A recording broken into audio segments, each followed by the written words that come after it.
Hello friends.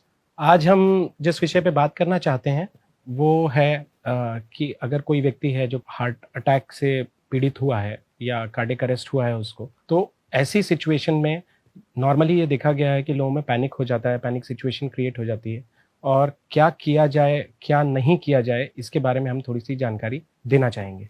Normal course में ये बिल्कुल ज़रूरी नहीं है कि किसी पेशेंट को हार्ट अटैक जो हो रहा है वो हॉस्पिटल प्रेमाइसेस में हो या हॉस्पिटल विसिनिटी में हो।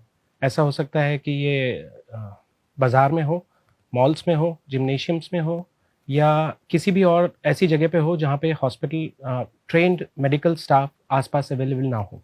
इस सिचुएशन में पेशेंट को बचाने के लिए सिर्फ बायस्टैंडर्स होते हैं। जो लोग हैं, आस-पास हैं, यही वो लोग हैं जो इस पेशेंट को ठीक तरीके से अच्छी हालत में डॉक्टर या हॉस्पिटल के सुपुर्द कर सकते हैं। अगर बायस्टैंडर्स को बेसिक लाइफ सपोर्ट की जानकारी हो तो। ऐसी सिचुएशन को कैसे हैंडल करना है एक नॉर्मल व्यक्ति के लिए, क्या डूज़ हैं, क्या डोंट्स हैं, क्या चीज़ हमें करनी चाहिए, क्या नहीं करनी चाहिए, इन चीज़ों के ऊपर विस्तार से चर्चा करने के लिए आज हम यहाँ मौजूद हैं। मैं डॉक्टर क्षितिज दुबे हूँ जो पेशे से एक कार्डियक सर्जन हूँ और मेरे साथ हैं डॉक्टर सुशील जैन।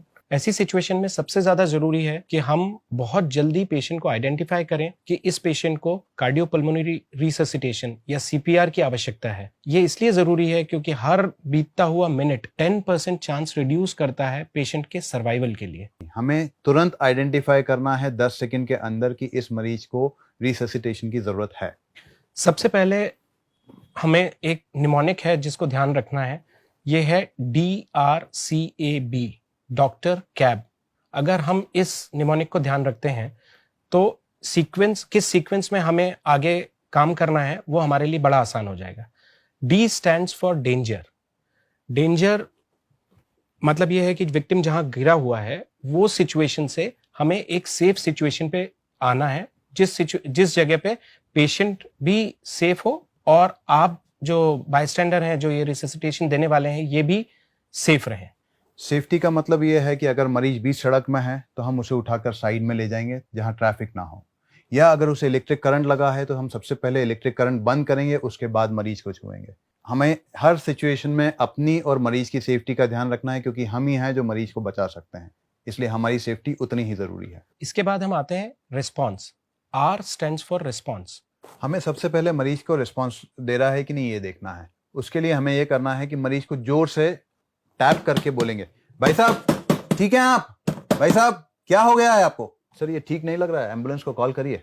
सबसे ज़्यादा ज़रूरी है एम्बुलेंस को कॉल करना, क्योंकि अगर हम ये एक्सपेक्ट कर रहे हैं कि 10 मिनट तक हमें ये मसाज देनी है तो एक व्यक्ति के लिए हो सकता है कि ये मसाज सफिशिएंट ना हो। एम्बुलेंस को कॉल करने के अलावा हमें और भी लोगों को कॉल करना मदद के लिए ज़रूरी होगा, क्योंकि इफ़ेक्टिव मसाज देने के लिए कम से कम एक व्यक्ति 2 मिनट तक मसाज दे सकता है, उसके बाद वो थकने लगेगा। तो अगर हमारे पास ज़्यादा हैंड्स हैं तो हम इफ़ेक्टिव मसाज लंबे समय तक दे सकते हैं। इसके बाद हमें चेक करना है पेशेंट की पल्स। पेशेंट की पल्स चेक करने के लिए हमें चाहिए कि हम एडम्स एप्पल बीच में और ये मसल के बीच में 3 उंगलियों से छू कर देखेंगे कि मरीज की पल्स आ रही है कि नहीं। मरीज का एडम्स एप्पल और मसल के बीच में 3 उंगली से छू कर देखना है कि मरीज की पल्स है कि नहीं। नॉर्मल सिचुएशन में जब आप डॉक्टर के पास जाते हैं तो वो आपका पल्स जो देखते हैं वो रेडियल पल्स देखते हैं। जब सिचुएशन हार्ट अटैक की हो या कोई मूर्छित होकर के गिर गया हो तो पेरिफेरल पल्स का मौजूद होना संभव नहीं है।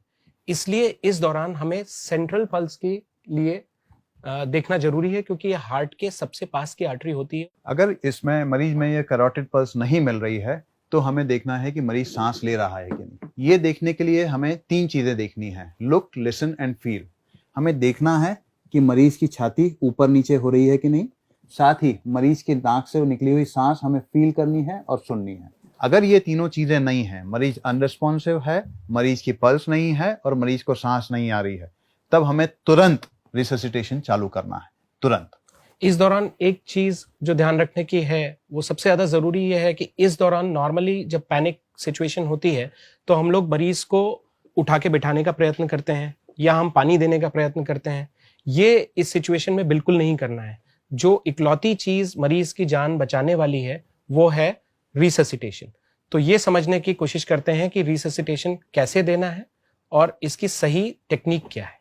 जैसे ही हम ये आइडेंटिफाई करते हैं कि इस पेशेंट को हार्ट अटैक हुआ है या कार्डियक अरेस्ट हुआ है, ऐसी सिचुएशन में जो एक्शन हमें लेना है इसको हम कार्डियो पल्मोनरी रिससिटेशन CPR या कार्डियक मसाज या कॉमन शब्दों में मसाज कहते हैं। अब एक सिचुएशन हम इमेजिन करते हैं, सपोज कीजिए कि आपके घर का कोई व्यक्ति मूर्छित होकर के घर में गिर गया है। तो ऐसी सिचुएशन में हमें क्या करना है? हो सकता है कि ये व्यक्ति पलंग पे गिरे हों। अगर ये पलंग पे गिरे हैं या सोफे पे गिरे हैं और या ये ज़मीन पे गिरे हैं, तो नॉर्मल रिस्पॉन्स ये होता है कि सबसे पहले इनको उठा करके बिस्तर पे या सोफे पे अपन रखें। ये एक चीज़ है जो हमें नहीं करनी है। इफेक्टिव रिससिटेशन देने के लिए सबसे ज़्यादा ज़रूरी ये है कि हम पेशेंट को एक हार्ड सरफेस पे रखें। तो सबसे ज़रूरी है हमें मरीज को सॉफ्ट सरफेस, पलंग या सोफे से उठाकर एक हार्ड सरफेस या ज़मीन पर रखना है। एक इफेक्टिव मसाज देने के लिए हमें मरीज के राइट हैंड साइड पे बैठना है। इस समय हमें ध्यान रखना है कि हम अपने घुटनों के बल बैठे हों और हमारा पोस्चर बिल्कुल स्ट्रेट हो। इसके बाद ये ज़रूरी है समझना कि हमें कार्डियक मसाज कहाँ देनी है। अगर हम ध्यान दें तो ये मिड लाइन है और ये निपल लाइन है। जहाँ ये निपल लाइन और मिड लाइन इंटरसेक्ट करती है, ये सेंटर पॉइंट होता है। नॉर्मली हम ये समझते हैं कि हार्ट लेफ्ट साइड में होता है। ये बात सच है, लेकिन इफेक्टिव मसाज देने के लिए हमें इस पॉइंट पे प्रेशर देने की आवश्यकता होती है। इसके लिए हम पेशेंट के राइट हैंड साइड में बैठेंगे और हमें अपने घुटने के बल खड़े होना है। हमें ध्यान रखना है कि हमारा पोस्चर स्ट्रेट हो। इसके बाद हमें अपना डोमिनेंट हैंड, मैं राइट हैंडेड हूं तो मेरा डोमिनेंट हैंड आगे लेना है और दूसरे हाथ की फिंगर से इसे इंटरलॉक करना है। इंटरलॉक करने के बाद हमें ध्यान रखना है कि हमारी एल्बो स्ट्रेट हो, हमारा पूरा वजन मरीज के ऊपर हो और हमारा पोस्चर ठीक हो।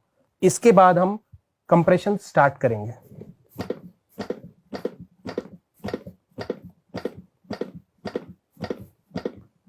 (25, 26, 27, 28, 29, 30). अभी तक हम देख रहे थे C वॉज फॉर कंप्रेशन। इसके बाद हम आएंगे A for airway and B for breathing. Her 30 compressions के बाद बहुत ज़रूरी है कि हम मरीज को 2 रेस्क्यू ब्रेथ दें। इसके लिए जो ज़रूरी है वो हम देखेंगे कि हमें एयरवे कैसे स्ट्रेट करना है।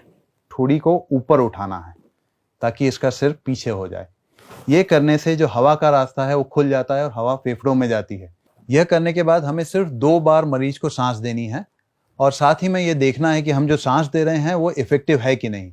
ये हमें मालूम पड़ेगा मरीज की छाती फूलती हुई दिखने से।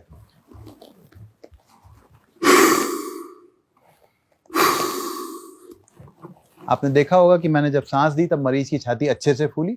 उसके बाद मैंने कुछ वक्त दिया ताकि वो हवा वापस निकले और फिर दूसरी सांस दी। इसलिए बिना झिझके हमें सिर्फ 2 बार अपनी सांस देना है और उसके बाद तुरंत कंप्रेशन रीस्टार्ट करना है। 2 सांस देने के बाद हमें 30 कंप्रेशन की साइकिल वापस से स्टार्ट करनी है।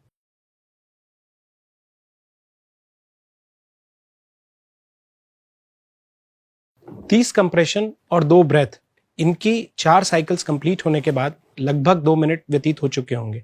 इस दौरान बहुत जरूरी है कि हम मरीज का रिस्पॉन्स दोबारा से चेक करें।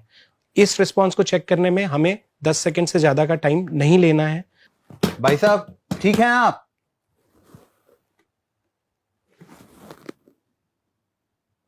Not responding. ये मरीज अभी रिस्पॉन्सिव नहीं है, इसकी पल्स अभी तक वापस नहीं आई है और कोई रेस्पिरेटरी मूवमेंट्स नहीं है। तो ऐसी सिचुएशन में बहुत जरूरी है कि हम इसका कंप्रेशन और ब्रीदिंग का साइकिल कंटिन्यू करें। चूंकि एक व्यक्ति ये साइकिल बहुत लंबे समय तक नहीं कर सकता है, इसलिए बहुत ज़रूरी है कि हम और लोगों को मदद के लिए बुलाएं और ये साइकिल टूटे ना जब तक कि पैरामेडिक्स अराइव नहीं करते हैं या हम इस पेशेंट को शिफ्ट करने की सिचुएशन में नहीं होते हैं। 15, 16, 17, 18, 19, 20, 21, 23, 24, 25, 26, 27, 28, 29, 30। अब प्रश्न ये उठता है कि ये साइकिल कब तक जारी रखना जरूरी है। ये चेन हमें तब तक ब्रेक नहीं होने देना चाहिए जब तक या तो एम्बुलेंस हमारे दरवाजे पे ना आ जाए और या फिर ये मरीज को वापस होश ना आ जाए। अगर मरीज होश में आ जाता है या एम्बुलेंस आ जाती है तभी हमें इस साइकिल को रोकना है।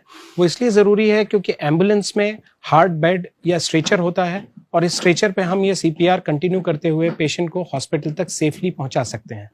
इसी कारण ये ज़रूरी है कि हम पेशेंट को अपनी गाड़ी से शिफ्ट करने का प्रयास ना करें, क्योंकि उसमें गाड़ी में इतनी जगह नहीं होती है और बेड जो सीट्स होती हैं वो सॉफ्ट होती हैं, तो ये सॉफ्ट सीट्स के ऊपर सीपीआर कंटिन्यू करना पॉसिबल नहीं है।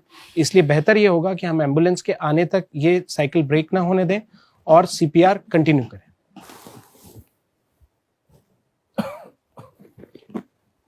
एक इफेक्टिव कार्डियोपल्मोनरी रिससिटेशन के बाद कई बार ये देखा गया है कि मरीज एम्बुलेंस आने के पहले भी रिस्पॉन्सिव हो सकते हैं, और अगर ये मरीज रिस्पॉन्सिव हो जाते हैं तो हमें क्या करना है ये हमें एक बार देख लेते हैं। हमें मरीज का दायां हाथ उठा करके उसके सिर के नीचे रखना है, उसका बायां पांव टिल्ट करना है, बायां हाथ टिल्ट करना है और उसे इस करवट से लिटाना है। ये इसलिए जरूरी है क्योंकि कई बार ये देखा गया है कि इसके मुंह में सलाइवा इकट्ठा हो जाता है, थूक इकट्ठा हो जाता है, और हम ये नहीं चाहते हैं कि ये थूक सांस की नली में जाए। इस पोजीशन में रखने से अक्सर ये सलाइवा मुंह के बाजू से बाहर आ जाएगा और इनको एस्पिरेशन के चांसेस कम हो जाएंगे। तो जैसा कि आपने देखा कि अगर एक कार्डियोपल्मोनरी रिससिटेशन सही तरीके से किया जाए, इस चेन को ब्रेक नहीं किया जाए, तो कई बार हम कई मरीजों की जान बचा सकते हैं। सिर्फ आप ही हैं इस दौरान जो इस मरीज की जान बचा सकते हैं। तो अगर इन चीज़ों का आप ध्यान रखेंगे, कंप्रेशन का ध्यान रखेंगे, एयरवे का ध्यान रखेंगे, ब्रीदिंग का ध्यान रखेंगे, तो आप डेफिनेटली किसी ना किसी दिन किसी मरीज की जान बचा पाएंगे। आपने इस वीडियो को देखा, आपका हम धन्यवाद देते हैं। हम चाहेंगे कि आप ये वीडियो को कई लोगों के साथ शेयर करें और किसी न किसी की जान बचाने में अपना योगदान दें। Thank you. नमस्कार।